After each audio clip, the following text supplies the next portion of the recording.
Assalomu alaykum hammaga.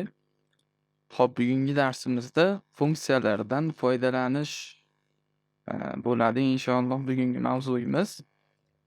Xo'p, endi biz o'tgan darslarimizda ko'rib o'tganmiz, har xil funksiyalar bor edi. Masalan, upper yo lower degan tayyor funksiyalarimiz bor edi. Ya'ni, biron bir qiymatimizga u ma'lum bir darajada o'zgartirib berardi. Ya'ni ular tayyor funksiyalar edi. Endi biz funksiyalarni o'zimiz qo'limizda qilib ko'ramiz endi. Ya'ni, funksiya haqida men ozgina tushuncha beradigan bo'lsam, ya'ni funksiya Python dasturlash tilidagi o'zgaruvchi yoki yordamchi operatorlarga qaraganda turli xil amalni bajaradigan bloklardir. Ya'ni biron bir vazifa berib qo'yilgan blok bo'lishi mumkin. Hop, funksiyalar dasturlarni yozish va ulardan foydalanishni osonlashtiradi. Chunki ularga kerakli vazifalarni bajarish uchun yuzlab qator yozish mumkin. Masalan, biz tasavvur qilaylik. Biron bir formula bo'lishi mumkin. Masalan, biron bir tayyor formulalar bo'ladi. Masalan, biron bir sonni o'rta arifmetigini chiqarish yoki bo'lmasam biron bir ma'lumot bo'lishi mumkin-da.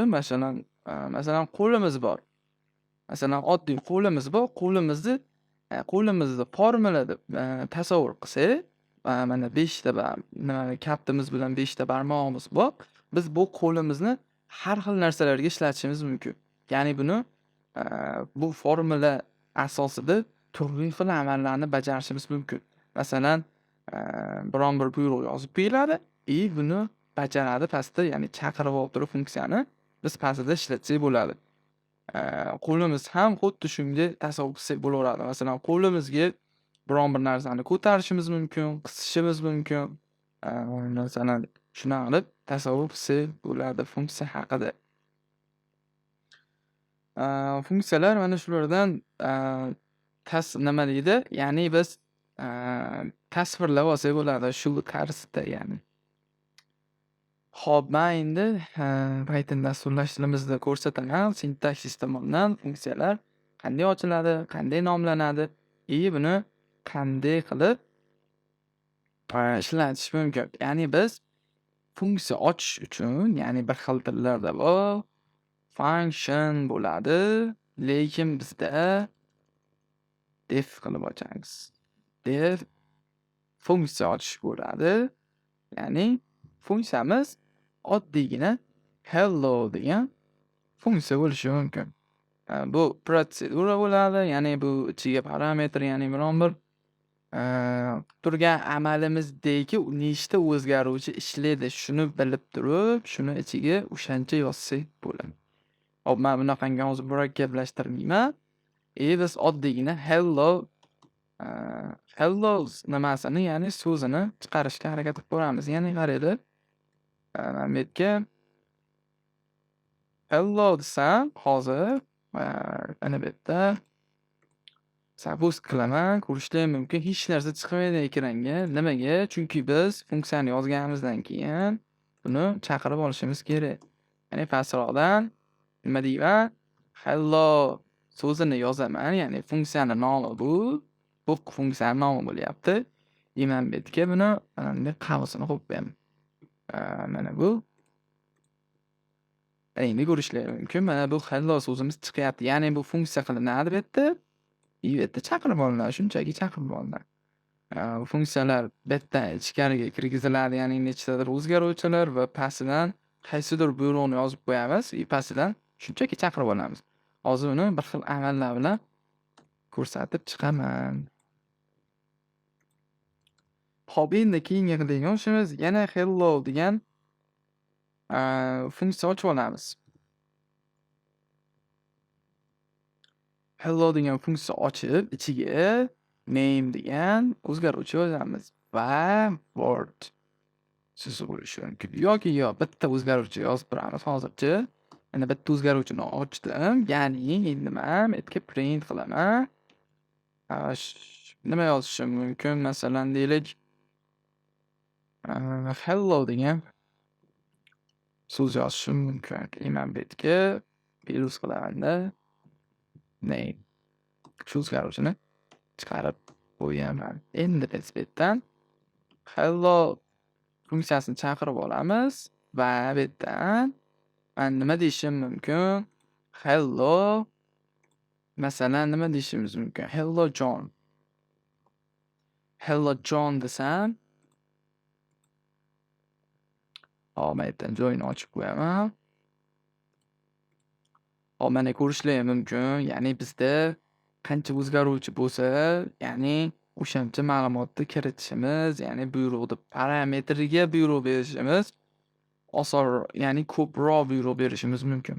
Kattaroq buyruqlarni berishimiz mumkin. Ichida ko'proq amallar bajarganimiz sari, ya'ni ichida o'zgaruvchi ham shunga yarasha ko'payib boradi. Xo'sh, mana bu qaranglar, bu yerga hozir men yana plus qilib turib, biron bir so'z yozib qo'ysam, yana hello deb, yana hello John deb bu so'zni ichidan chiqib ketaveradi. Lekini bor. Bu yerdan salom deb desam, ko'rishlari mumkin, bu yerda xatolik bo'ladi. Chunki bu yerda qaranglar, takes one positional argument but it will be given. Qani bu yerda hozir bu yerda bitta parametr bor deyapti va sen ikkita argumentni qo'yib qo'ygansan deyapti. Endi ma'nosi shunday chiqyapti buni. Unaqa bo'lmasligi uchun biz yana bitta o'zgaruvchini aytib qo'yishimiz kerak. Borg bu yerdan plus qilamiz va yana work so'zini qo'yib qo'yaman. Ana endi bu yerga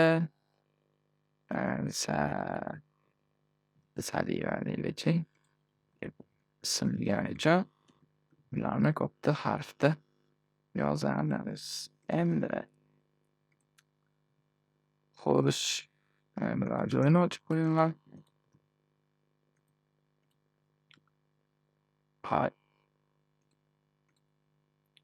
Mana ko'rishlari mumkin. Hello John, hello Salima yoki ajratib turish uchun hi. Mana ko'rishlari mumkin. Ya'ni bu yerda parametr, ya'ni bu yerda qo'shgan sarimiz, mana bu yerda ma'lumot qo'shyapmiz. Bu yerda ham o'zgaruvchi qo'shilib boryapti. Ya'ni har bitta buyruq bo'lgandan keyin bu yerda ma'lumot ko'paydimi? Demak, biz bilishimiz kerak, parametrning ichiga yana bir o'zgaruvchi qo'yishimiz kerak. Mana shunday tushunsak bo'ladi. Funksiyalar haqida ozginagina tushuncha olib oldik. Endi biz oddiy formulalar yozishni ko'rib chiqamiz. O'chirib turib, kommentariyaga olib qo'yaman. Mana ajralib tursin. Xo'p. Endi yana def qilib get sum degan oddiy funksiya ochaman. Va pastidan print a qo'shilgan b qilaman-da. Bu yerga ham a va b degan o'zgaruvchilarni yozib qo'yaman. Nimaga? Chunki bizda ikkita o'zgaruvchi bir-biriga qo'shilish formulasi, ya'ni men hozir formula yozib qo'ying. Endi men bu yerga get sum degan, ya'ni men chaqirib olaman. Masalan 1 va 3. Qaranglar.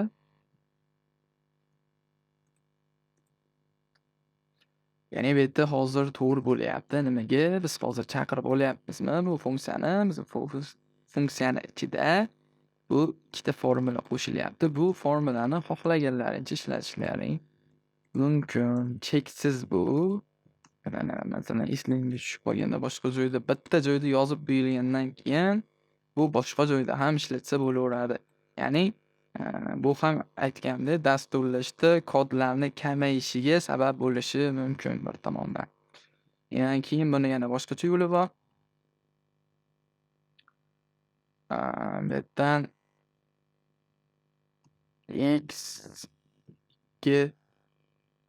bunday qilib turib, F 3 qilib turib, pastidan bunday murakkablashtirmay pastroq yozaman. Hop, endi get sum funksiyasini olib turib, mana ichiga x, y, ya'ni h ni ichib qo'yaman. Bu bir-biriga qo'shilib chiqadi. Ya'ni bitta o'chirib tashlayman.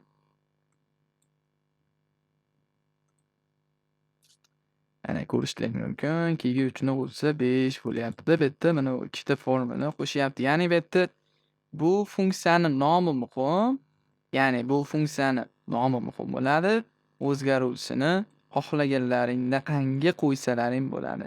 Demak, bu yerda tushunib olishimiz mumkinki, bu yerda formulani aniq qilib, o'zgaruvchilarni to'g'ri qo'yib ishlatib qo'yamiz va pastda nomini chaqiramiz va ishlatib turgan buyrug'imizga asosan o'zgaruvchilarni o'sha nom bilan, mana bu nom bilan qo'yish shart emas.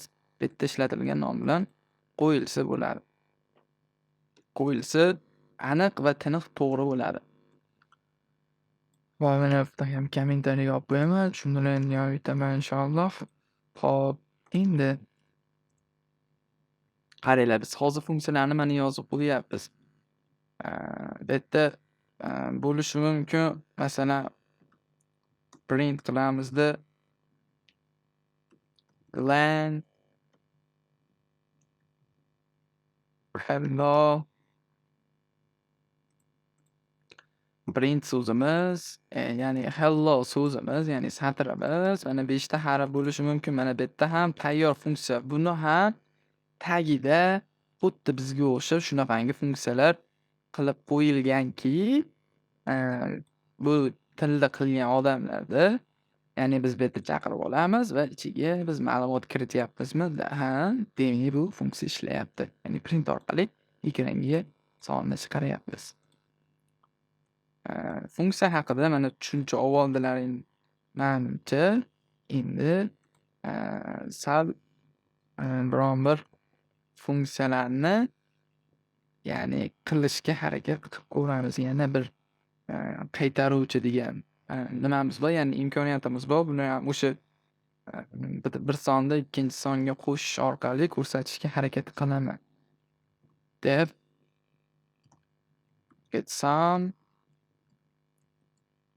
a b chaqiramizda va return, ya'ni qaranglar, return a qo'shilgan deb qilamiz. Endi men bu yerda qaranglar, men get some qilib turib, masalan, 1 ga 3 ni hozir qaranglar qo'shyapman, to'g'rimi? Qo'shyapman hozir bu yerda. Lekin bu yerda qaranglar, bu yerda return bo'lyapti shunchaki. Ya'ni biron bir sonni shunchaki qaytaradi bu, lekin ekranga chiqarmaydi. Shunday tushunsanlaring bo'ladi. Ya'ni bu yerda hozir mana yerda ko'rganimizda bu son kirishi bilan bu ekranga chiqarib tashardi. Lekin bu yerda hozir men son kirityapman, lekin bu ekranga chiqarmayapti. Ya'ni qaytaryapti bu fol. Endi bu qaytarishi uchun, ya'ni biz ekranga chiqarishimiz uchun print qilaman.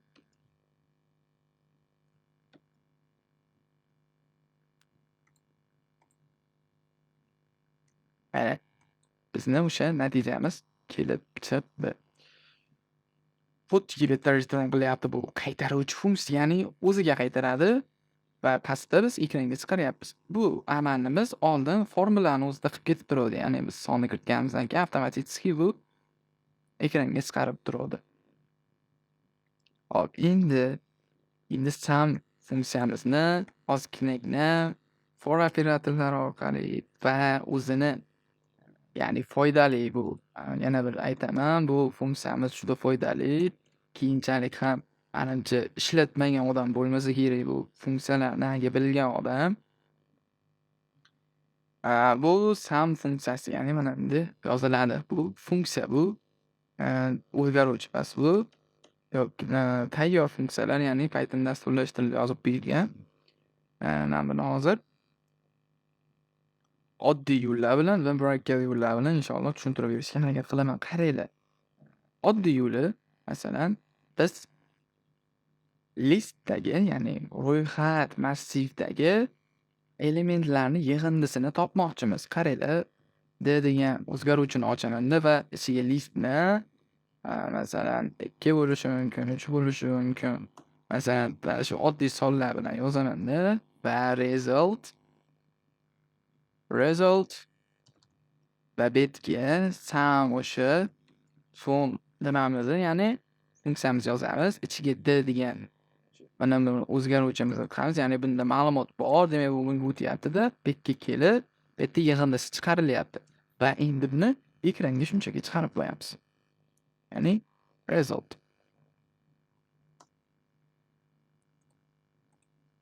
Mana ko'rishlar mumkin. Buni yig'indisi 6 bo'lyapti. To'g'rimi? Ha, demak to'g'ri. Endi bu birinchi o'likdi.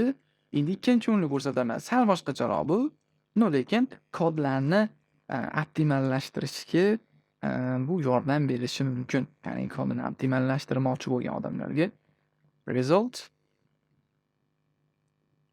va avtomatik so'ng ochamizda ichiga ya'ni buni ichiga list, ya'ni ro'yxatda biron bir sonlar kiritamiz. Ya'ni o'sha masalan 1, 2, 3 larni oddiyini kiritamiz va print qilamiz. Result va bunda ham xuddi o'sha javob chiqyapti. Bu ikkalovi ham bir xil, lekin bu optimal yo'li desak bo'laveradi. Eng optimal yo'li hozircha shu. Bundan optimal yo'lni hali ko'rmadim yig'inni topganlarni. Hop, endi biz bu funksiyani qo'limizda qilib ko'ramiz. Qaranglar. Xo'sh, endi men hozir for orqali mana shu qilgan ishlarimizni for orqali ko'rsatib berishga harakat qilaman. Hop, birinchi bo'lib f degan f bas sounds degan o'zgaruvchi ochib olaman va ichiga son bilan to'ldiraman. 3 va yana bir qo'shib berdik. Hop, endi men bu yerdan for ni ochaman. For ya'ni aylansin, ya'ni oddiy bu for ichida o'zgaruvchi va sounds'ni ichida qaranglar va yana bu yerda men yig'indini hisoblab ketish uchun sum degan o'zgaruvchi ochib 0 ga tenglab qo'yaman va bu yerdan o'sha get sumni qo'shib tenglab ketaman. Qaysinga? I ga tenglab ketaman. Va bu yerdan men buni print orqali esini chiqaraman. Get sumni ekranga chiqarib ketaman.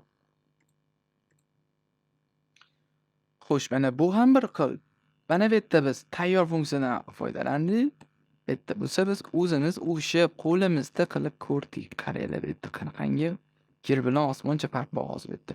Bu for aylanib buni qo'shib nima qilguncha mayli qanchadir vaqt o'tishi mumkin, lekin bu tayyor funksiya.